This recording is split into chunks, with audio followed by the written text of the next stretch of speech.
Such a Fine Sunny Day by Sevastian Winters. Inspired by true events. The paper in my hand feels damp, though it isn't. Sweat pools in my palm, and the rough texture of the leaflet rubs against my skin, as if reminding me what's at stake. The words printed on it feel heavier than ink, more dangerous than any weapon. They're treason, rebellion, hope. "Keep moving," my brother Hans whispers beside me. His voice is taut, sharp. I nod, but don't speak. My throat is tight, and the hallway feels narrower than it should. Our shoes click against the polished floor of the university. The sound bounces off the cold, empty walls, louder than it should be, echoing like accusations. The faint smell of chalk dust lingers, mingling with the metallic tang of fear in the back of my throat. Hans motions toward the lecture hall. I push open the door, my breath catching as the hinges creak. Inside, rows of desks stand in neat, silent lines, waiting for the morning. I set a leaflet on the nearest desk, then another. Each movement feels deliberate, slow, as if the act itself defies the world around me. Hans works quickly, his hands steady. He's braver than I am, or better at hiding his fear. I wonder if he can hear my heart pounding, loud and erratic, threatening to betray us both. I glance at the words on the page. Isn't it time someone stood up? Yes, it is. But does it have to be us? I swallow a lump in my throat. If not me, then who? The sound of footsteps halts everything. Hans freezes, his hand halfway to a windowsill. My mouth goes dry. The steps grow louder, heavier. Boots, the unmistakable rhythm of authority. Hans grabs my arm, pulling me into the shadows of a doorway. The rough stone wall presses into my back. The air is thick with the smell of sweat and varnish from the freshly cleaned floors. A shadow stretches across the far end of the corridor, long and dark, devouring the light. The boots stop.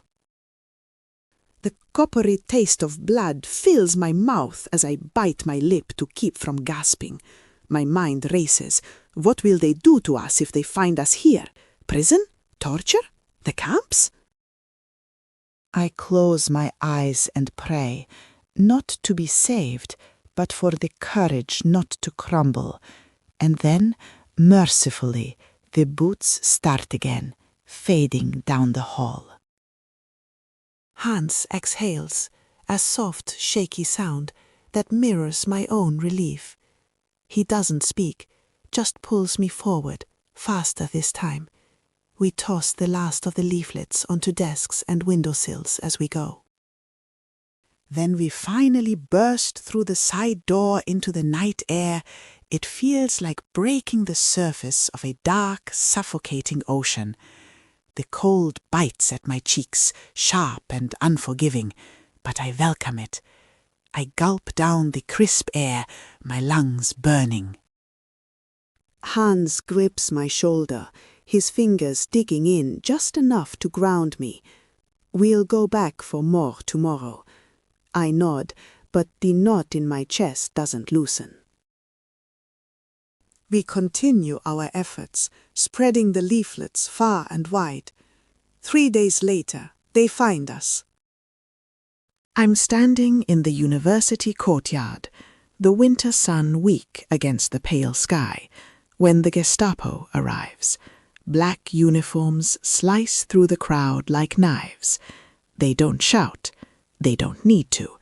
Their presence is enough. Fräulein Scholl. The voice is cold, precise. My name is a blade in his mouth.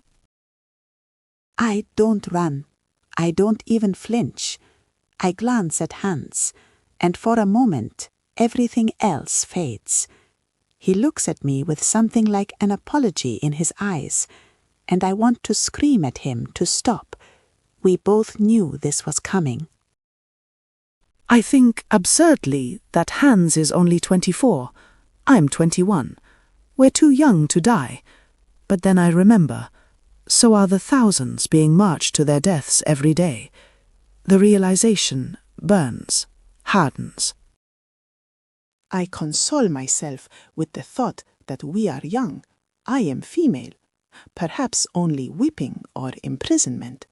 But these are flights of fancy. I know better. I've heard the stories.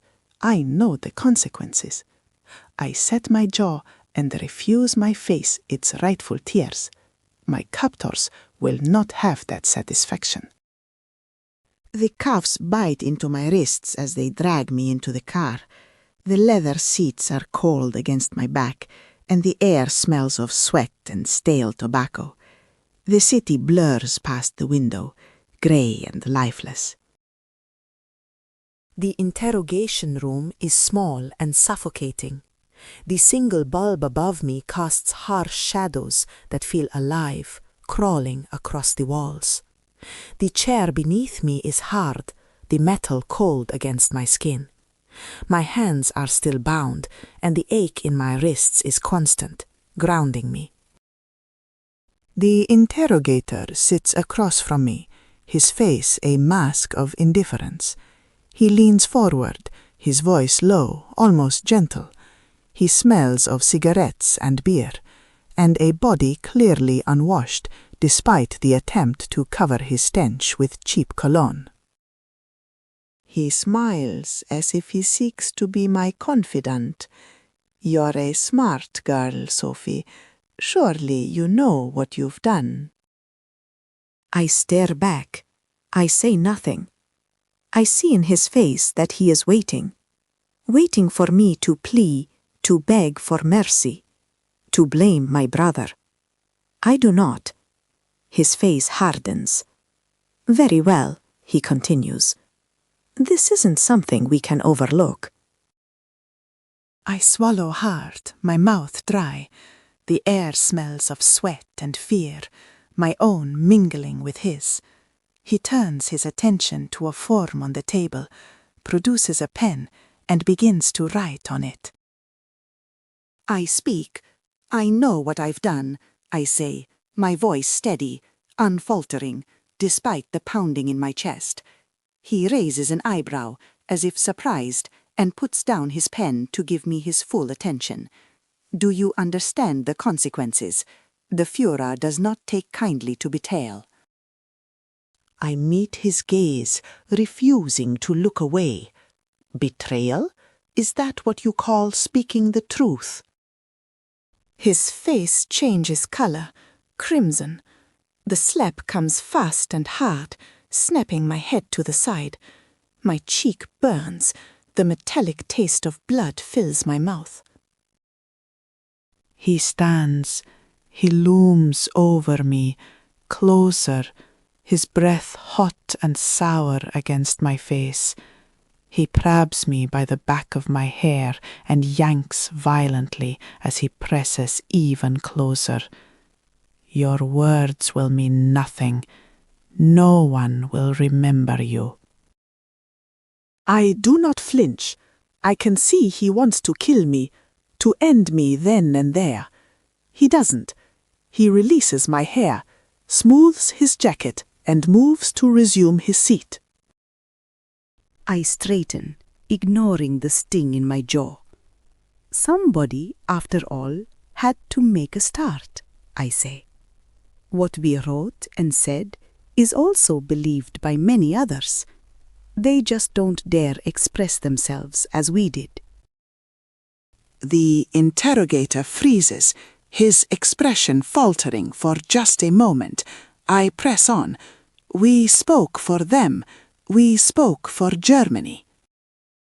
His face hardens again, and he looks like he might attack me, But then he continues scribbling on the form he is completing, orders for my trial, such as it will be. The scent of his odor and his hatred stays with me long after I am returned to my cell.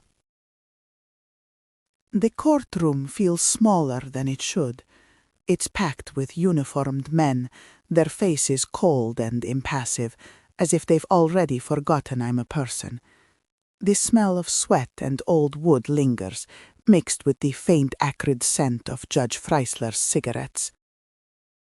Freisler glares at me from his high perch, his voice a hammer pounding against the walls. "You have betrayed Germany," he thunders, his fist slamming the podium for emphasis. The sound reverberates through the room, a sharp crack that settles deep in my chest. "I love Germany," I say, cutting through his accusations. My voice is steady, but my heart races. I love it enough to fight for what is right. Can you say the same? For a moment, the room goes silent. Freisler leans forward, his face turning crimson. His lips curl back in a sneer, and I know I've enraged him. "You love Germany?" he spits. "Then you should be ashamed of what you've done." I glance at Hans, sitting just a few feet away. His face is calm, almost serene. He looks at me, and his gaze says everything I need to hear. Stay strong, Sophie. The verdict comes faster than I expect. Freisler's voice rings out, sharp and final. Death by guillotine. The words hit me like a blow to the stomach. My breath catches, and the room spins for a moment. Death, the guillotine. I see it in my mind, the blade gleaming, the wood darkened by time and blood. I knew it was coming, and yet the finality of the words strike me. I nearly vomit as the room seems to spin around me. All of this for the sin of spreading ideas. Ich press my hands into my lap, the rough edges of my skirt scratching my palms. My throat tightens, but I force myself to breathe. This is what you knew would happen. This is what you chose. I tell myself these things, but it does little to console me. Over and over the word echoes. Death. It continues to rise like a scream in my head, drowning out the judge's continuing tirade. For a fleeting moment, my resolve cracks. I think of my parents, of my little sister at home. Will they forgive me for this? For leaving them with nothing but grief? I think of the guards, the executioner, the blade itself, and my chest tightens with an animal instinct to survive. Say something. Apologize. Beg. They might show mercy. But then I glance at Freisler's face, twisted with triumph, and I know the truth.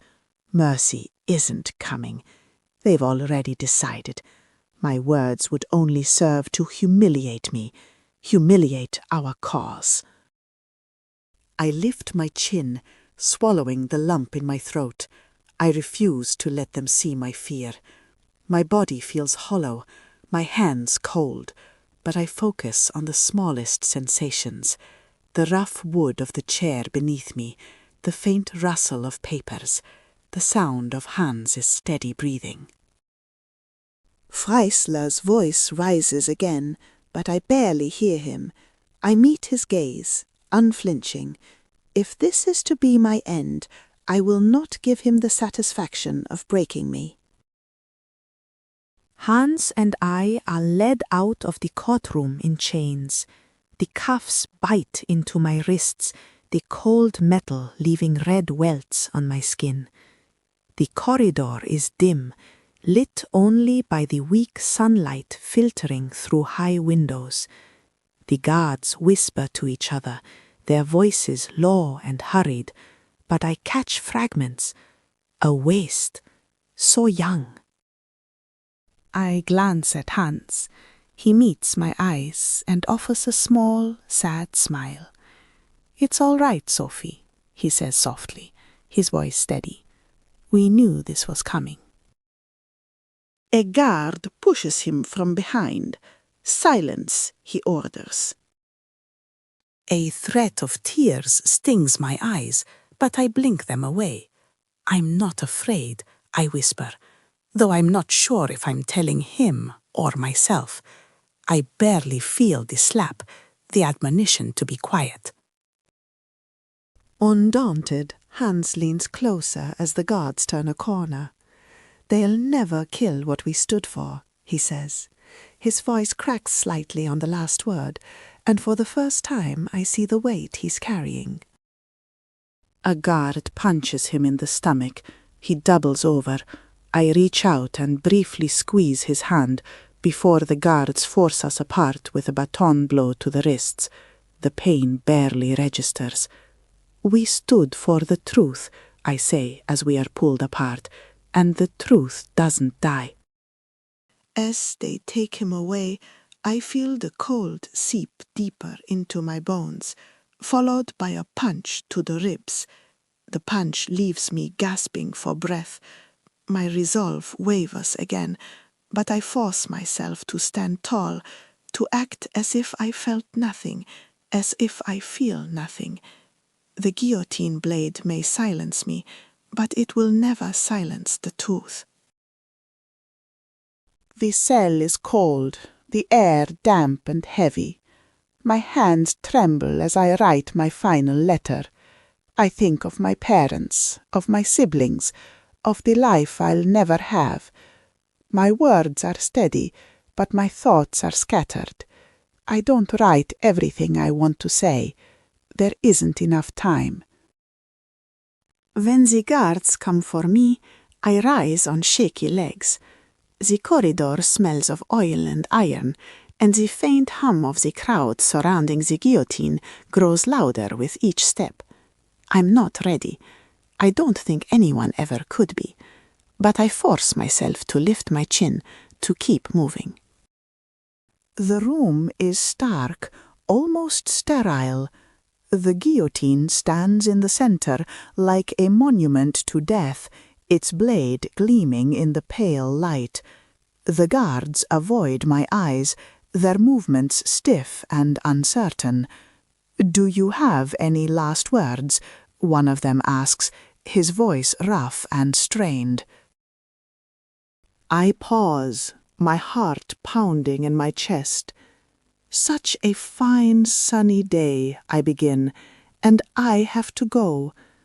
I stare into the eyes of the guard who assaulted me. He shifts his weight, his face flushing with anger. I lift my chin higher as I continue, louder, more forcefully.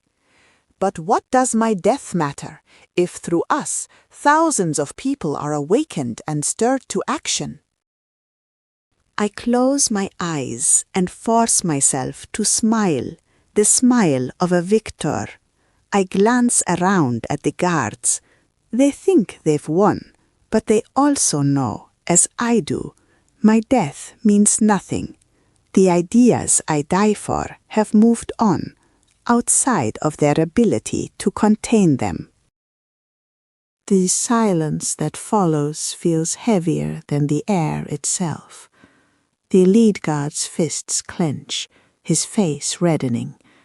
The executioner's hands tremble slightly on the lever. The rest is all by rote, meaningless. The room feels impossibly still as they guide me to the guillotine. The rough wood bites into my knees as I kneel. The lunette opens with a soft creak, and I lean forward, resting my neck against the cold curve of the block. I close my eyes. I see the leaflets fluttering through the streets, hands reaching for them, eyes lighting up with realization. I feel the sun warm on my face, one last time before they lower my face and push my neck into the lunette. I feel it clamp into place. I think of my parents, my brothers, the Germany I love. The blade falls. Epilogue. Sophie Scholl's final words reverberated far beyond that stark execution chamber. Her courage, her defiance, and her ultimate sacrifice became a rallying cry for those who opposed tyranny. The White Rose leaflets were smuggled out of Germany and distributed by allies across Europe, their message igniting resistance and hope in the darkest corners of war. Her death did not silence her. Instead, it amplified her voice, inspiring countless others to question, to act, and to fight for justice. Such a fine sunny day, Sophie had said, and in the years to come, those words would shine like a beacon, reminding the world that even in the face of unspeakable evil, truth, courage, and the human spirit endure. In memory of Sophie Scholl, May 9th, 1921 to February 22, 1943.